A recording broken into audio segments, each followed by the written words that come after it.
And let's read how David responds to this messenger's warning. Verse 4.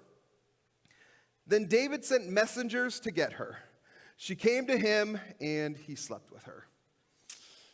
Fortunately, David ignores the warning of the messenger, and he doesn't respond well here. David decides, I'm just going to ignore that little warning, and I'm going to commit adultery. David sleeps with Bathsheba. And have you noticed how sin is a slippery slope?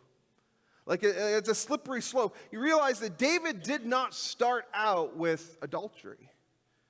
His first decision, the bad decision that David made, was with verse 1. In springtime, when the kings go off to war, David was not supposed to be on the rooftop of that palace. He was supposed to be at war. See, it was that small, what seemed like an insignificant decision, actually put David on a pathway that he was never supposed to be on in the first place. And that's why, we call them small compromises, but are they really small? Because if they're going to lead me down a path where I'm going to make bigger, more damaging decisions in my life, that small compromise really isn't that small anymore. And sin, it's a slippery slope, and I'm sure David was justifying that in his mind, right? When kings go off to war, like, this really isn't hurting anybody. I mean, I've won all these wars, defeated all these kings. I just want to relax in the throne.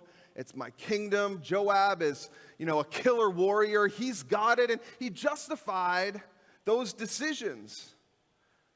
Well, often that first mistake, it seems small and insignificant, and maybe a lot of people wouldn't even notice or realize it. But what it does is it begins to create this attitude and habit of, I'm going to do what I want. I'm going to do what I want. David was supposed to be at war, but he didn't want to be at war. So it's like, you know what, I don't want to, so I'm going to relax here at the kingdom.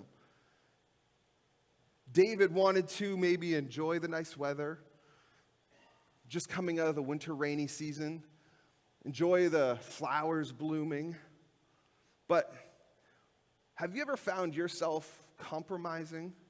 Maybe little things here and there, like haven't prayed in a few days. Seems small and maybe even a little insignificant, like it's a few days, or I haven't opened my Bible in a little while, and it seems a little small, but a little lie here and a little lie there, and all of a sudden, things are starting to grow and snowball, and it's like this slippery slope that we can get on where it's, all of a sudden you're starting to curse and say things that you're not supposed to, and treating your coworkers poorly, start harboring some unforgiveness in your heart, go and have too many drinks out with friends. You see, it's this slippery slope that will take you further than you really want to go. Is there sin in your life that you thought you could control? Like, I can control this. As, in your mind, you've justified it's small, insignificant, not hurting anybody. I can control it, but now it's actually controlling you.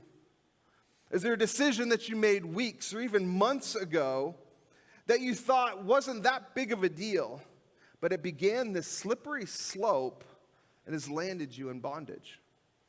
See, David, he commits adultery, but then David is reminded about there's consequences to your actions.